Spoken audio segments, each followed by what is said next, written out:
வீட்டுல இருக்கக்கூடிய பெரியவங்களுடைய ஆசீர்வாதம் உங்களுக்கு தேவை. ஏன்னா முன்னோர்களுடைய சாபம் இருக்கிறதுனால 5ஆம் இடத்துல கேது இருக்கும்போது வீட்டுல தேவையில்லாத சில மனக்கசப்புகள்லாம் இருக்கும் உறவுகள் மத்தியில.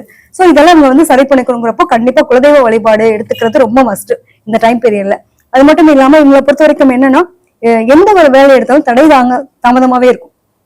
அந்த தடை வந்து ஏன் வந்திருக்குன்னா உங்களுடைய ஹைலைட்டான லெவல் உங்களுக்கு தெரியறதுக்காக தான் வந்திருக்கு.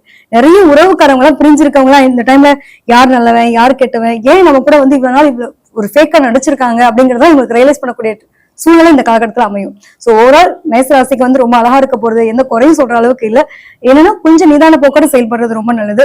ராகு கேதுனுடைய டிரான்சிஸ்டர் சரி உங்களுக்கு அனுபவங்களை கொடுக்கும். நல்ல மூலாளுடைய ஆசீர்வாதங்களை பெற்றுட்டாங்க அப்படின்னா தேவையில்லா பிரச்சனை வராது.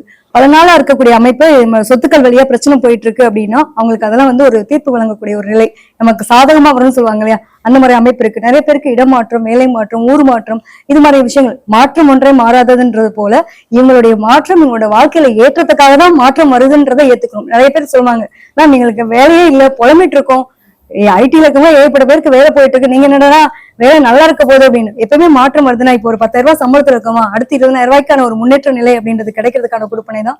சோ இந்த இயர் 2026 வந்து மேசராசிக்காரங்களுக்கு அமோகமா இருக்குங்க.